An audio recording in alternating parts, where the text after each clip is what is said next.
itu masalah nasab ya. Masalah nasab Imaduddin itu gak perlu didengar.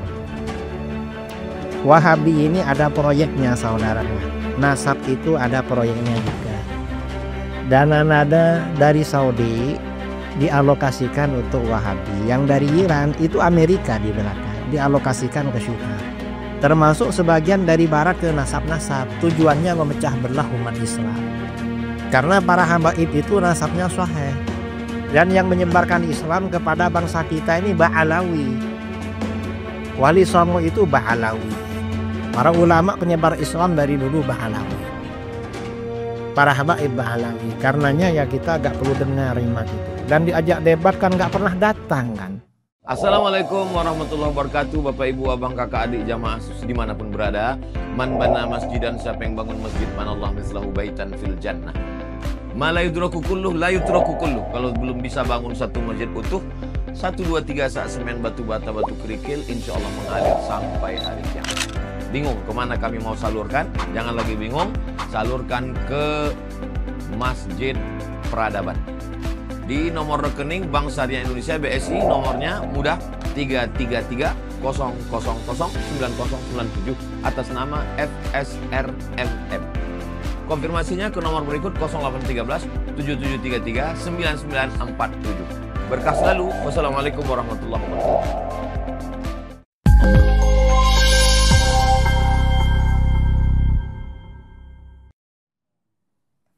Yang ingin saya sampaikan pada pagi tadi ini berkaitan dengan isu-isu aktual. Apa? Masalah khilafiyah. Perbedaan pendapat di kalangan umat Islam itu sesuatu yang menjadi kenyataan, benar-benar ada. Cara menyikapi bagaimana? Perbedaan itu ada dua. Ada perbedaan dengan para ulama yang tidak berpotensi saling menyesatkan, membid'ahkan dan mengkafirkan. Artinya perbedaan ini tidak berpotensi menimbulkan perpecahan di internal umat Islam. Maka perbedaan ini merupakan rahmat Allah bagi kita. Ini masuk dalam ranah ikhtilafu ummati rahmatun atau ikhtilaful ulama'i rahmah. Sabda Rasulullah SAW walaupun dhaif tapi diakui oleh para ulama. Perbedaan para ulama itu adalah rahmah, kasih sayang Allah bagi kita. Mengapa? Karena kita bisa memilih. Dan dalam saat-saat tertentu kita bisa ambil pendapat yang lebih ringan. Contoh misalnya, laki-laki bersentuhan dengan perempuan, batal wudu apa enggak? Menurut Imam Syafi'i batal wudu. Sementara menurut Imam Hanafi atau Hambali, menurut Imam Hanafi atau Maliki tidak batal wudu. Hikmahnya di sini bagaimana? Dalam kondisi normal kita ikut Imam Syafi'i. Agar kita kalau mau sholat gak main-main pegang-pegang istri nanti batal wudunya. Karena kalau hormonnya naik kemudian keluar cairan batal wudu. Kan bahaya memang. Kemudian dalam kondisi tertentu kita perlu ikut mazhab Hanafi yang mengatakan tidak batal wudu. Misalnya ketika kita umroh, di mana kalau kita umroh pada waktu tawaf ini susah sekali tidak bersentuhan dengan perempuan. Apalagi orang Indonesia fisiknya kecil-kecil. Sering kena bentur tangannya orang-orang Turki, tangannya orang-orang Iran, orang Hindia. Kalau ikut mazhab Syafi'i tiap beberapa meter nanti wudhu terus. Nggak selesai-selesai tawafnya, maka ikut mazhab Hanafi. Ini namanya perbedaan ulama itu rahmah. Dan ini para ulama berbeda pendapat ini ribuan masalah. Imam Syafi'i berbeda dengan gurunya sendiri Imam Maliki dalam ribuan masalah. Tapi walaupun berbeda, tidak saling membid'ahkan, tidak saling mengkafirkan, tidak saling menyesatkan.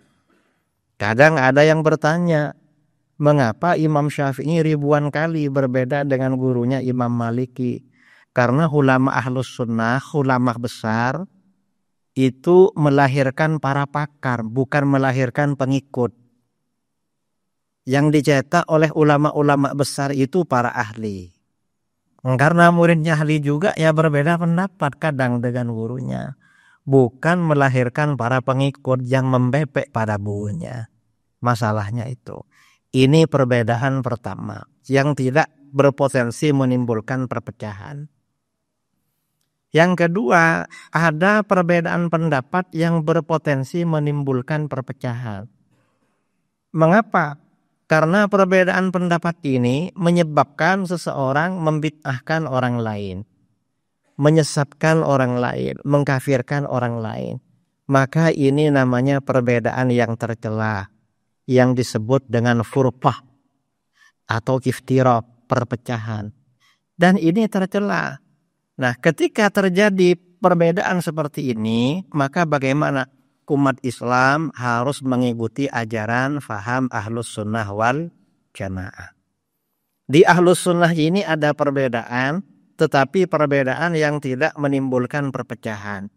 Seperti perbedaan antara pengikut Imam Syafi'i, Imam Maliki, Imam Hanafi, Imam Hambali. Kemudian ada perbedaan yang pasti menimbulkan perpecahan. Ini seperti perbedaan antara ahlus sunnah dengan kelompok-kelompok di luar ahlus sunnah wal jamaah. Dasarnya mana? Di dalam hadis riwayat Imam At-Tirmidzi, Rasulullah SAW bersabda, "Sataftariqu ummati ala 73 firqah." Umatku akan pecah menjadi 73 golongan. Kalau yang namanya pecah ini berarti gak bisa disatukan saudara, karena pecah. Umatku pecah menjadi 73 golongan. Kulluha finnar. Semua golongan itu masuk neraka. Illa wahidah, kecuali satu golongan. Yang selamat ini cuma satu golongan. Sisanya yang 72 ke neraka. Para sahabat bertanya, "Man hiya ya Rasulullah?" Siapa satu golongan yang selamat itu wahai Rasulullah? Rasulullah SAW menjawab, "Ma'ana alaihi wa ashabi." Golongan yang selamat itu golongan yang mengikuti ajaranku dan ajaran para sahabatku. Siapa golongan yang mengikuti ajaran Nabi dan ajaran para sahabat? Jelas itu adalah golongan ahlus sunnah wal jamaah. Berarti kalau begitu kita wajib mengikuti ahlus sunnah wal jamaah. Dan kita tidak boleh mengikuti salah satu dari 72 golongan itu. Mengapa? Yang 72 diancam masuk neraka. Yang satu dijanjikan masuk surga.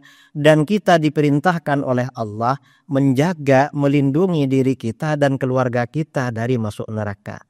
Qu anfusakum wa ahlikum nara.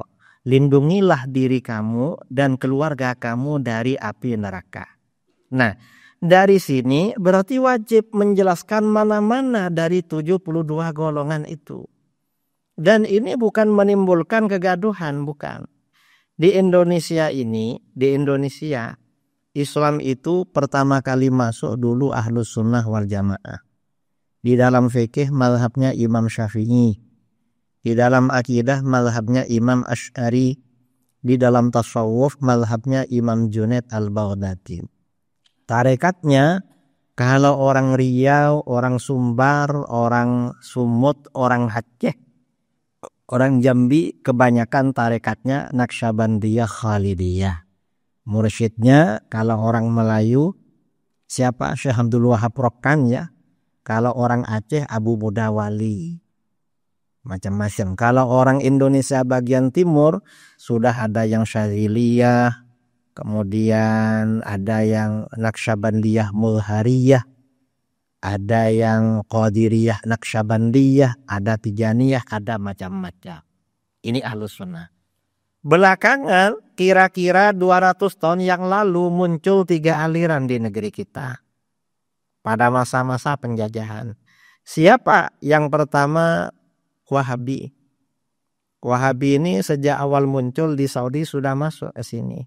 Yang kedua Syiah. Yang ketiga aliran kebatinan.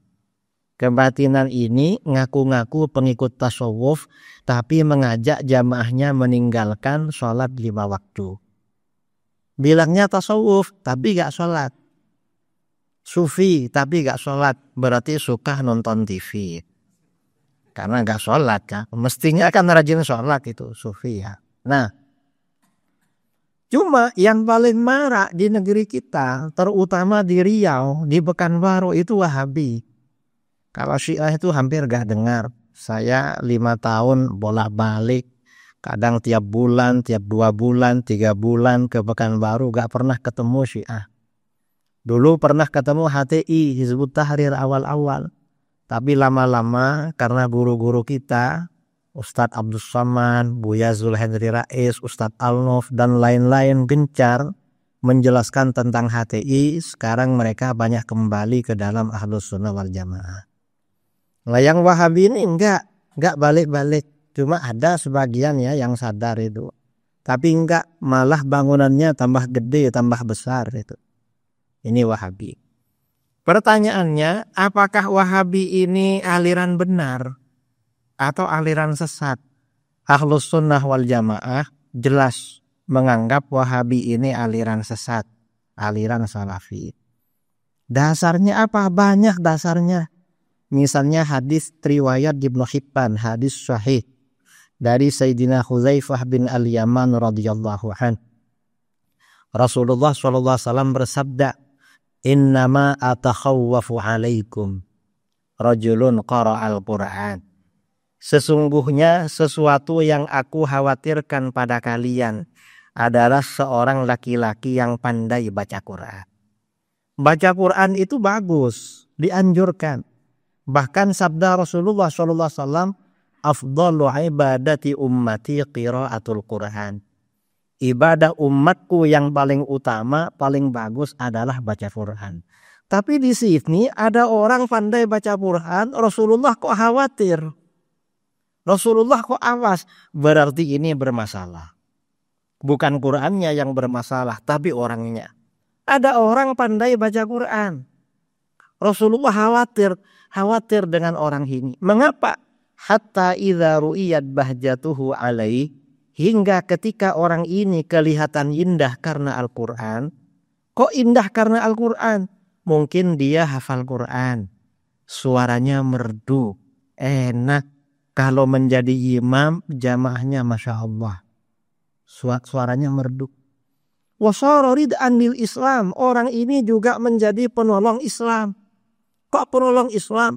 Mungkin bikin masjid, buka rumah tahfidz Al-Quran, ngajak orang kembali ke masjid, menjadi imam, ngajar Al-Quran, macam-macam, ngajar sholat. Jadi orang ini Qurannya bagus, indah karena Al-Quran, menjadi penolong Islam. Dipanggil ustadz oleh orang, bahkan kalau perlu doktor, al-ustadz ad-doktor. Ternyata apa? Setelah orang ini indah karena Al-Quran, menjadi penolong Islam, ghayyarahu ila masya Allah. Orang ini merubah ajaran Al-Quran pada apa yang Allah kehendaki. Artinya apa? Ajaran Al-Quran dirubah, didistorsi, ditahrif, diselewengkan pengertiannya. Fansalakha minhu. Setelah ajaran Al-Quran dirubah, dia melepaskan dirinya dari Al-Quran. Bagaikan ular yang lepas dari bajunya ya, apanya? Dari kulitnya. Ular tuh dalam waktu ke waktu biasanya lepas dari kulitnya. Ini juga begitu. Orang ini melepaskan diri dari Al-Quran. Fanabadhahu wara'a dhahri. Al-Quran dia buang jauh-jauh ke belakang. Setelah dia buang jauh-jauh ke belakang, orang-orang sudah percaya pada dia, ajaran Al-Quran dirubah, dia buang ke belakang, akhirnya apa? Fasa'a ila jarihi bis-saif. Lalu dia serang tetangganya dengan pedang. Tetangganya dibunuh. Dulu pakai pedang, sekarang bukan pakai pedang saudara, pakai bom.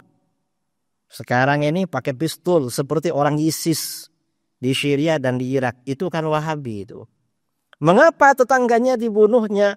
Waramahu bisyirki, dia tuduh tetangganya telah syirik. Kenapa dituduh dengan syirik? Ya berdasarkan ajaran Al-Quran yang dia selewengkan, yang dia rubah maknanya. Para sahabat bertanya, ada sahabat bertanya, ya Nabi Allah, ayyuhuma aula bisyirki, ar-rami amil marmi.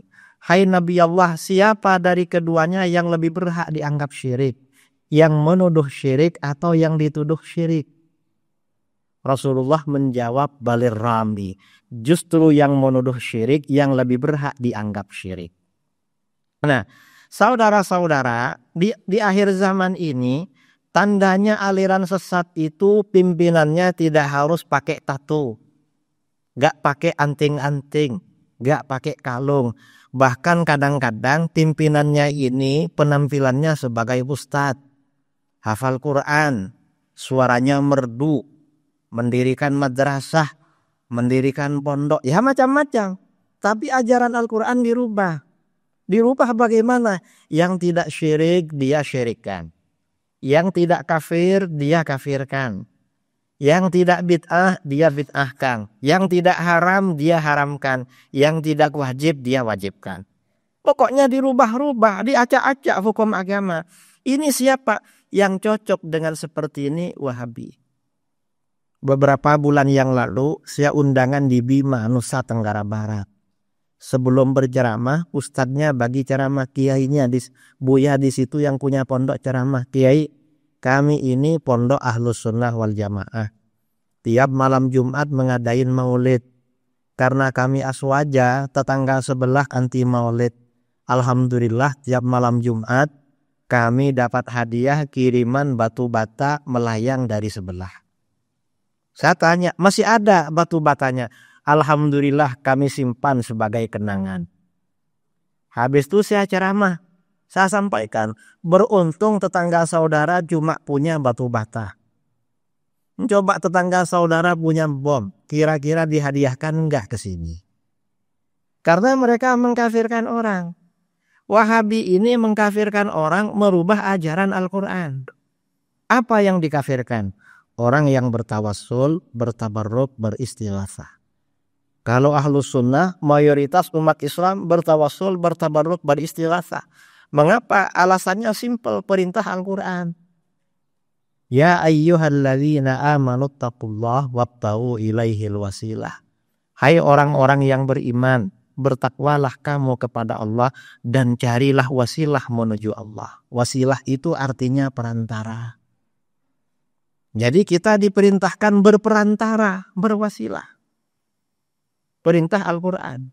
Dan wasilah dicontohkan oleh Rasulullah SAW. Wahabi anti wasilah. Orang yang berperantara, berwasilah, syirik dan kafir. Dasarnya apa? Pakai Al-Quran juga, cuma disalahartikan. Mengapa Wahabi mengkafirkan mayoritas umat Islam? Kata mereka, hai orang-orang Islam yang bertawassul, kalian syirik. Mengapa syirik? Orang-orang musyrik pada masa Rasulullah SAW, para penyembah berhala, ketika ditanya, mengapa kalian menyembah patung-patung, menyembah batu-batu yang kalian bikin sendiri? Orang musyrik menjawab, ma na'buduhum illa liyuqarribuna ilallahi zulfa.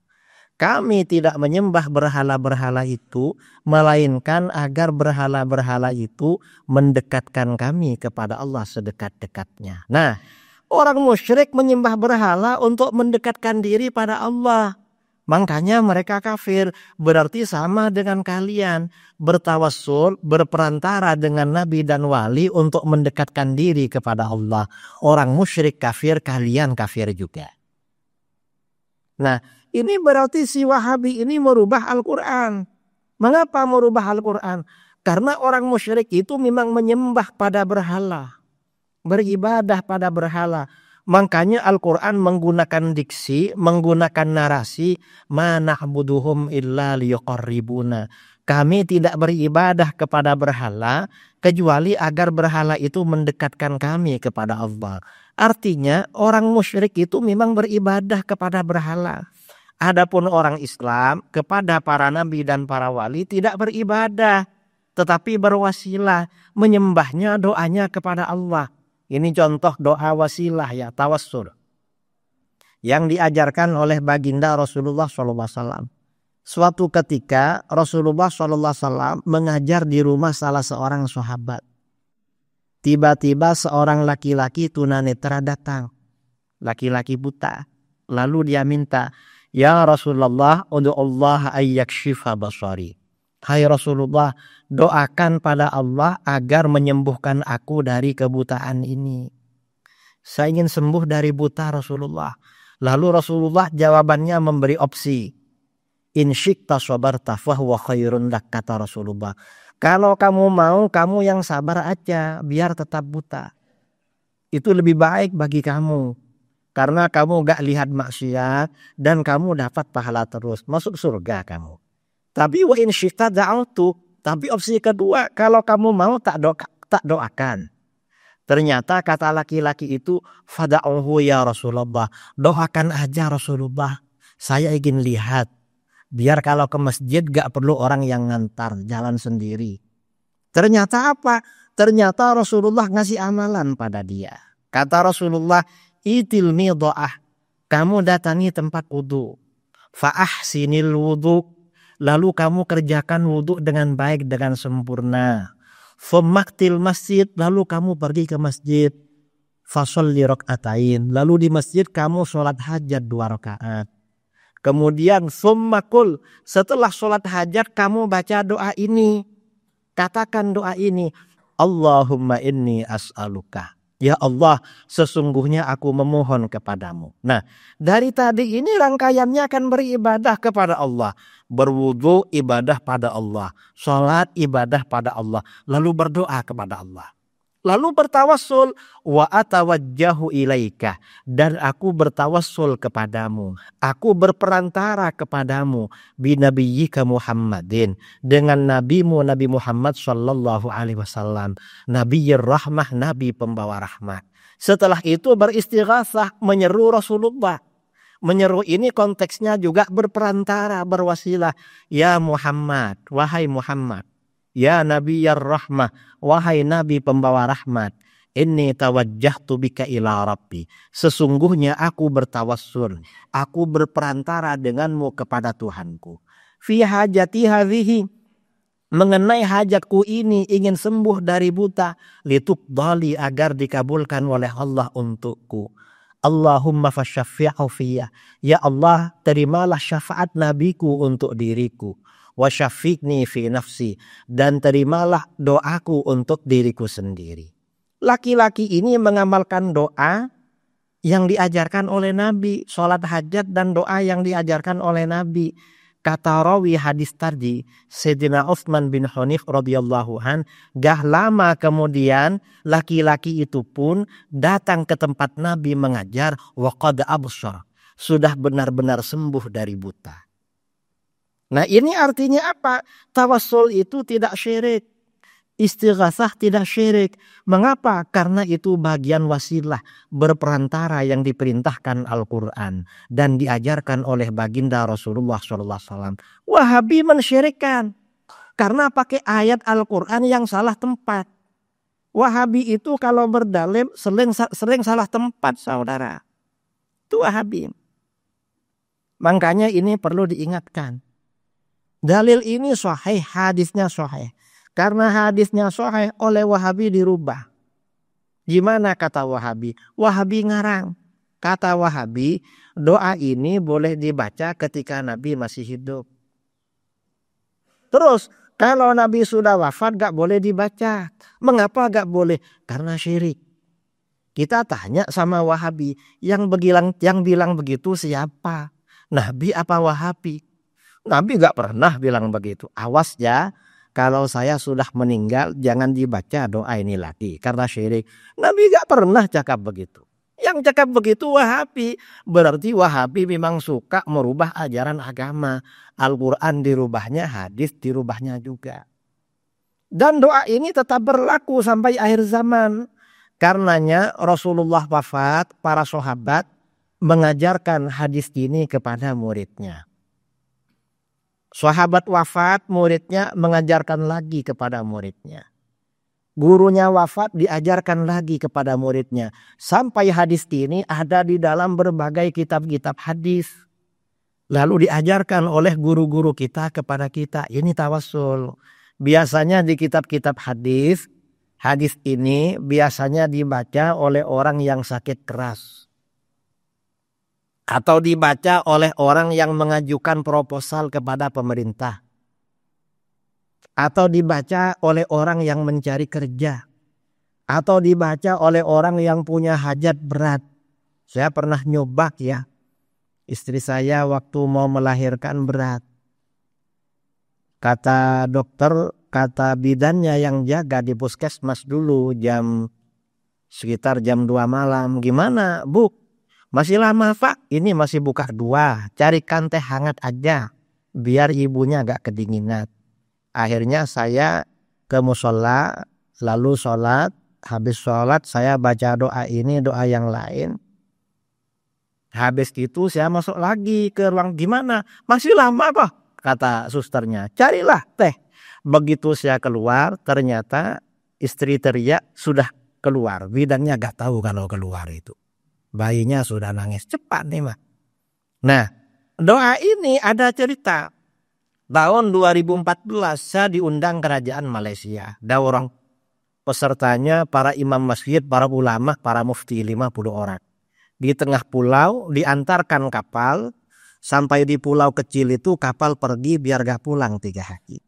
Saya menerangkan dalil tawassul. Lalu saya berseloroh canda.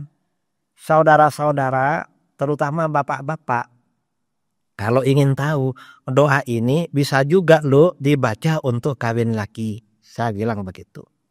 Akhirnya oleh ustadz-ustadz itu dicatat. Pak Kiai, mana doa yang tadi? Loh Kap, untuk apa? Ya ndaklah katanya. Ini penting. Dapat 1 tahun saya diundang lagi ke Malaysia, ke Johor. Ketika akan pulang di bandara, ada imam besar yang dulu ikut daurah itu, bawa istri, bawa anak, bawa bayi. Kiai minta tolong Kiai ke rumah makan dulu. Kami rindu sama Kiai, ingin makan-makan katanya. Akhirnya makan di situ. Waktu duduk saya tanya dia, ini istri kamu ini? Ini barokah Kiai katanya. Ini anak kamu, barokah Kiai. Apa kok barokah-barokah? Ditanya. Yang benarlah jawab, istri kamu. Akhirnya pejabat yang ngantar saya bisik-bisik, Pak Kiai, ini imam besar nih dah kawin lagi kata.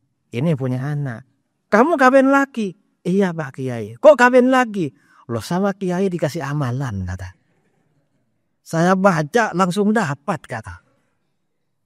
Itu tahun 2014. Tahun 2017 ada daurah lagi di pulau, di Pahang. Imam besar ini ikut lagi. Ternyata yang menemani beda dengan yang kemarin. Yang kemarin 2 tahun lalu itu agak tinggi. Yang ini agak pendek. Cuma lumayan. Terus saya tanya, ini siapa lagi? Ini yang ketiga Kiai. Loh, nambah lagi? Iya. Kok nambah lagi? Loh siapa gurunya kata. Kan Pak Kiai yang ngajari doanya kan. Nah maksudnya bukan gitu saudara. Artinya apa? Doa tawassul itu tidak syirik. Karena ini memang yang mengajarkan adalah baginda Rasulullah SAW. Itu tawassul. Wahabi mensyirikkan. Dan Wahabi ini ajaran apapun yang berbeda dengan kita. Kalau tidak merubah Al-Quran, merubah hadis. Kalau nggak merubah hadis, itu biasanya ngarang-ngarang dalil. Ini Wahabi. Kita ini kalau habis sholat ya macam tadi. Kita kalau habis sholat biasanya zikir jahar. Kalau Wahabi nggak ada zikir jahar. Habis salam, imamnya menghadap jamaah, lalu bibirnya gerak-gerak, kita nggak dengar baca apa dia. Karena kita nggak tahu baca apa dia. Akhirnya jamaahnya bingung. Mau baca apa ini? Karena bingung akhirnya jamaahnya turun. Begitu jamaahnya turun, imamnya ikut turun. Lah ini kebalik namanya. Mengapa? Lalu kata mereka apa? Mengapa mereka agak zikir jahar? Zikir jahar dengan suara keras bid'ah. Gak bid'ah, padahal gak bid'ah. Mengapa gak bid'ah? Karena di dalam kitab-kitab hadis, misalnya riwayat Imam Muslim, riwayat Al-Baihaqi, riwayat At-Tabrani dan lain-lain. Rasulullah SAW kalau menjadi imam sholat, habis salam, zikirnya paling keras. Makanya para sahabat itu tahu zikir apa saja yang dibaca Rasulullah habis sholat. Karena Rasulullah zikirnya nyaring. Itu imamnya. Jamaahnya bagaimana? Jamaahnya keras juga. Hadis riwayat Bukhari Muslim. Imamnya pakai zikir jahar, makmumnya zikir jahar. Kau langsung pergi. Wahabi kalau sholat di masjid kita, dengar imamnya jahar, biasanya langsung berdiri, mukanya emosi. Macam orang kesetanan. Nah, itu salah itu. Ada murid saya mantan Wahabi.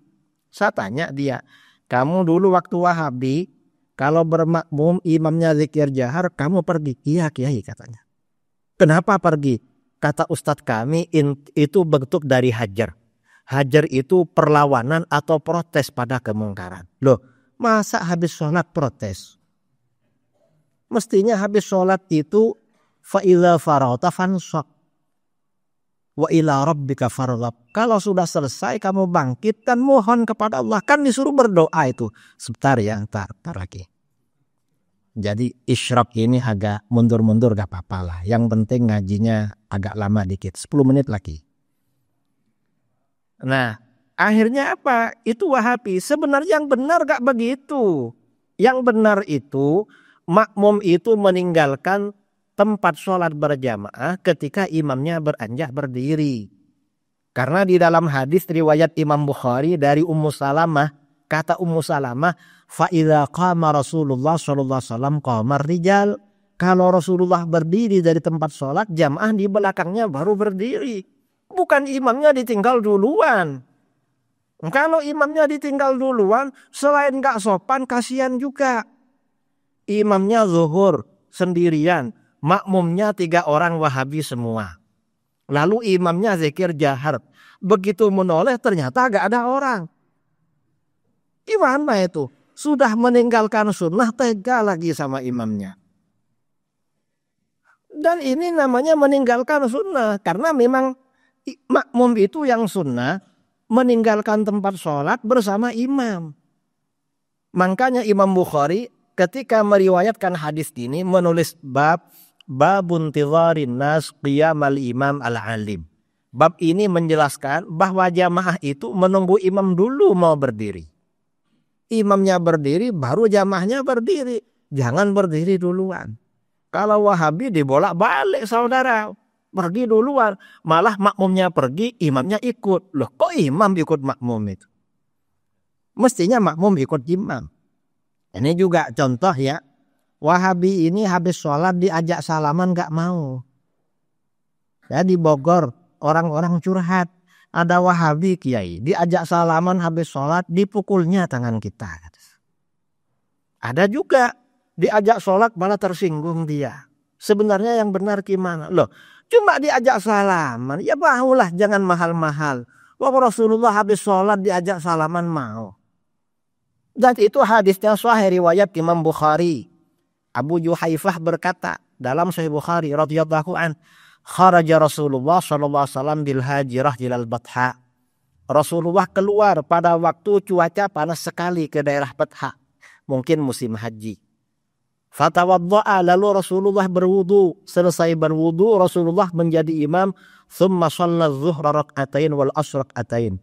Rasulullah menjadi imam zuhur asar di jamak qashar. 2 rakaat. Selesai sholat, waqaman nas, orang-orang berdiri.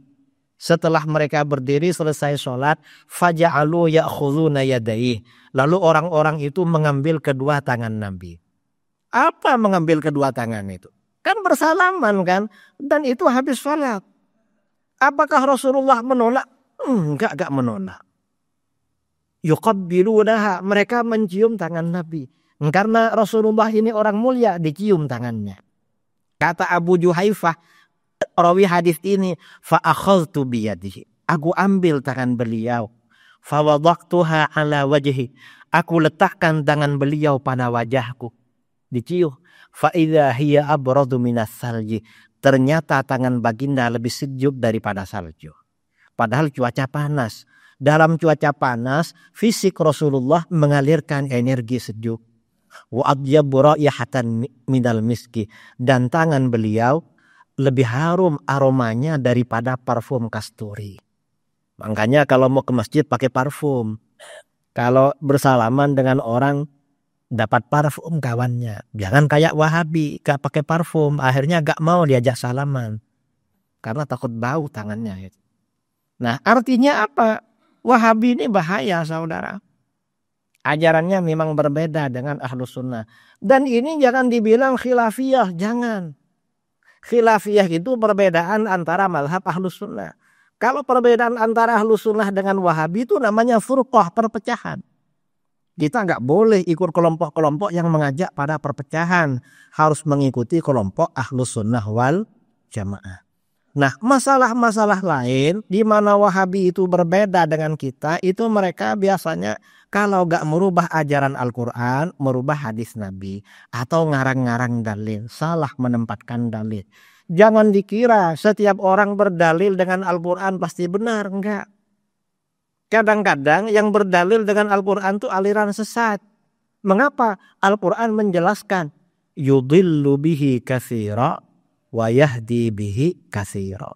Allah sesatkan dengan Al-Quran banyak orang, dan Allah berikan hidayah dengan Al-Quran banyak orang. Kalau orang sesat mencari-cari ayat Al-Quran untuk membenarkan kesesatannya. Tapi kalau orang Ahlus Sunnah wal Jamaah, orang yang alim, mencari-cari ayat Al-Quran untuk membela kebenaran. Enggak semua yang mengambil dari dalil Al-Quran itu benar, saudara. Makanya hati-hati. Kita harus bertahan menjaga akidah Ahlus Sunnah wal Jamaah. Nah, ini saya kira yang perlu saya sampaikan. Pentingnya kita berpedoman, ya, konsisten, istiqomah mengikuti ajaran Ahlus Sunnah wal Jamaah. Sebelum kita off, ini ada waktu 3 menit. Mungkin ada yang mau disampaikan. Curhat, bertanya, laporan, gak apa-apa, terserah. Ya ini. Ada sekarang ini yang cerita dengan ya liman tuh bukan ada. Itu masalah nasab ya. Masalah nasab, Imaduddin itu gak perlu didengar.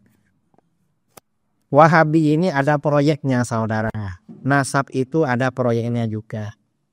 Dana nada dari Saudi dialokasikan untuk Wahabi. Yang dari Iran itu Amerika di belakang, dialokasikan ke Syiah. Termasuk sebagian dari barat ke nasab-nasab. Tujuannya memecah belah umat Islam. Karena para habaib itu nasabnya sahih. Dan yang menyebarkan Islam kepada bangsa kita ini Ba'alawi. Wali Songo itu Ba'alawi. Para ulama penyebar Islam dari dulu Ba'alawi. Para habaib Ba'alawi. Karenanya ya kita gak perlu dengar rimat itu. Dan diajak debat kan gak pernah datang kan. Mirip sama dengan Wahabi. Wahabi itu diajak debat gak datang. Beraninya cuma di medsos, keluar-keluar. Didatangi kayak tikus, lari kemana-mana itu. Saya ini berkali-kali mendatangi tempat Wahabi, lari mereka. Dicari ke rumahnya gak ada, ke masjidnya gak ada, katanya keluar kota. Ini mereka, jadi gak perlu didengarkan. Itu hanya upaya musuh-musuh Islam memecah belah umat Islam itu. Itu tuh. Ya.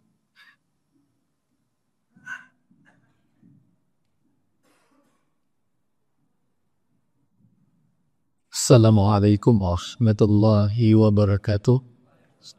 Allahumma salli ala sayyidina Muhammad wa ala sayyidina Muhammad. Izin bertanya Ustadz, mungkin 3 pertanyaan dulu di masjid Orang Buas itu ujung Mededi bertanya. Pertanyaan pertama itu mungkin saya pernah membeli suatu pakaian dan di tempat toko itu yang menjaga itu kebetulan sahabat, mungkin tetangga kita sebelah lah. Jadi Wahabi. Ustaz, jadi mereka mengatakan bahwa isbal itu kaki celana melewati mata kaki itu nerakanya itu pasti gitu Ustaz. Mungkin bisa Ustaz jelaskan mengenai isbal yang seperti apa Ustaz. Terima kasih. Untuk pertanyaan yang kedua itu mengenai tentang sholat jenazah. Misalkan di suatu tempat itu sudah dilaksanakan memandikan, mengkafani dan mensalatkan misalkan di Dumai. Setelah disolatkan di Dumai, maka mau dikuburkan di Pekanbaru. Ketika dikuburkan di Pekanbaru, ada kaum kerabat, mungkin saudaranya, dia ingin solatkan lagi Ustaz. Jadi apakah mayat itu perlu dimandikan lagi atau disolatkan atau langsung dikuburkan saja Ustaz? Terima kasih. Itu yang kedua. Yang ketiga mengenai tentang apa perbedaan daripada Syiah dan Wahabi ini dan kapan mereka muncul, Syiah dan Wahabi ini kapan boleh muncul, serta apa yang mereka perjuangkan Ustaz. Terima kasih. Pertanyaan pertama, isbal yang diharamkan itu sarung celana di bawah mata kaki tapi niatnya karena sombong. Dan itu orang-orang jahiliyah. Orang jahiliyah itu kesombongannya ditapakkan, diekspresikan melalui pakaian di bawah mata kaki. Kalau sarung atau celana di bawah mata kaki bukan karena sombong, enggak apa-apa. Enggak haram kalau bukan karena sombong. Dan itu biasa. Imam Abu Hanifah ditanya, guru, Buya, ini gimana? Sarung saya di bawah mata kaki haram apa enggak? Oh, enggak apa-apa. Karena kita bukan orang yang sombong dengan pakaian di bawah mata kaki. Enggak ada orang sarungnya di bawah mata kaki sombong, enggak ada sekarang. Apalagi sarungnya gratisan dari masjid. Karena enggak sarung yang gratisan itu ada sarung yang paling murah. Setiap dinaikkan lalu berjalan 5 langkah turun lagi ke bawah. Saking jeleknya sarung. Masa yang begitu mau diharamkan? Dan Wahabi ini mengharamkan isbal parah. Mereka ini mengira sunnah itu cuma celana di atas mata kaki. Celananya hitam lagi. Memangnya Rasulullah pakai celana terus? Kan enggak kan? Orang sholat itu yang sunnah bukan cuma itu. Pakai kopiah sunnah.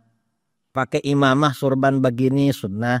Pakai selendang begini sunnah. Pakai baju yang bagus sunnah. Mereka ini memang di betis ya. Cuma di atasnya kadang pakai kaos. Itu pun kaos pendek. Gak pakai songkok lagi. Parah mereka ini. Jadi sunnah itu ya dipotong-potong. Cuma urusan bawah aja itu. Ini mereka. Pertanyaan yang kedua, kalau jenazah itu sudah dimandikan, disolatkan, mau dimakamkan di sini, ya tinggal sholat aja, nggak usah dimandikan lagi. Ya repot bongkar kain kafan itu, cukup 1 kali, langsung disolatkan. Kalau sudah dikubur, ya sholat di kuburannya. Kalau jauh, sholat ghaib namanya, dari tempat jauh, gak apa-apa seperti itu. Itu pertanyaan yang kedua. Perbedaan Syiah dengan Wahabi. Kalau Syiah ini ya anti orang-orang soleh, anti para aulia, mengkafirkan orang. Kalau Syiah ini anti para sahabat Nabi dan mengkafirkan orang juga. Walhasil kedua-duanya sama-sama kelompok radikal itu. Jadi itu. Saya kira ini ya. Pertanyaan terakhir. Kalau ada. Oh ya ini nih. Dik sini saya budaya. Oh ya. Assalamualaikum warahmatullahi wabarakatuh. Ini saya tanyakan bagaimana menghadapi anak korban warga kita sudah termasuk hadirin hadisah. Makasih Ustaz. Assalamualaikum. Kalau ada saudara kita sudah terkontaminasi Wahabi, ya diajak aja ke Ahlus Sunnah sambil didoakan kepada Allah. Insya Allah kalau didoakan diajak, barangkali nanti Allah memberikan hidayah ke hatinya. Kembali kepada, jangan dibiarkan. Dan di Pekanbaru ini Wahabi marah saudara, marah. Makanya ya ini sebentar lagi pilkada. Calon kepala daerah yang terindikasi kira-kira dukung Wahabi jangan dipilih. Cari kira-kira calon kepala daerah yang memang benar-benar kokoh Ahlus Sunnah wal Jamaahnya. Cari. Apa? Yang didukung Uwas. Ya mungkin yang didukung Uwas. Saya gak tahu. Saya gak ada yang kenal itu. Ini yang terakhir sekali. Assalamualaikum Kiai. Ini tidak Mendukung serangan politik. Lagi pilkada, gubernur, bupati, wali kota. 6.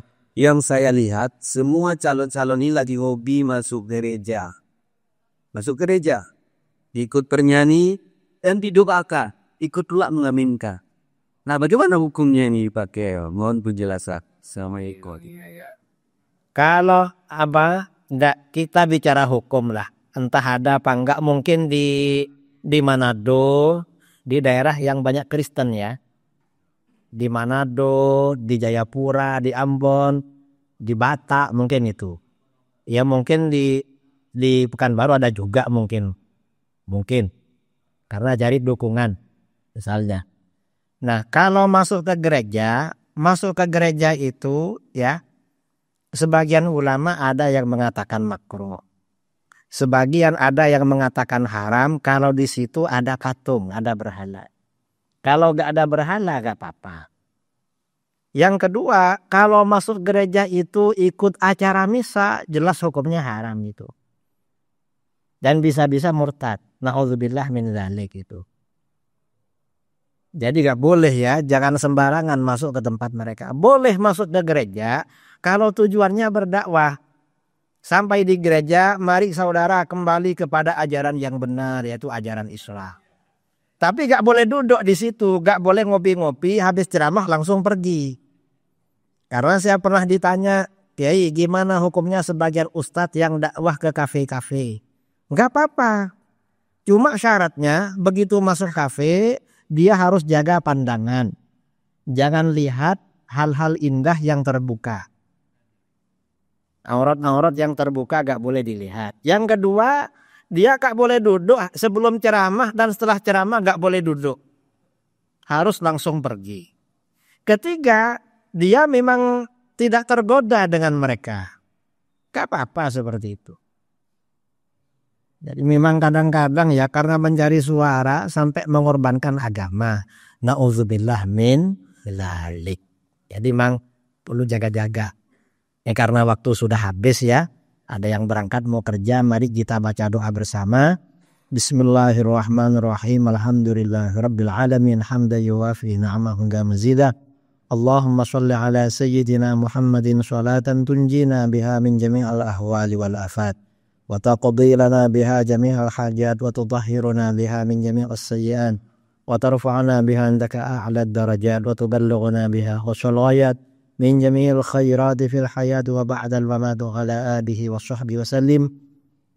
Allahumma atina fid dunya hasanatan wa fil akhirati hasanatan wa qina adzaban nar. Rabbana hab lana min azwajina wa dhurriyyatina qurrata a'yunin waj'alna lil muttaqina imama. Allahumma qasim lana min khashyatika ma yahulu bainana wa baina ma'siyatik wa min ta'atika ma tuballighuna bihi jannatak wa min al-yaqini ma tuhawwinu bihi alaina masaa'ibad dunya. Allahumma matti'na bi asma'ina wa basharina wa quwwatina ma ahyaytana waj'alhu al-waritha minna waj'al sa'rana 'ala man zalamana وانصرنا على من عادانا ولا تجعل مصيبتنا في ديننا ولا تجعل الدنيا أكبر همنا ولا مبلغ علمنا ولا تسلط علينا من لا يرحمنا.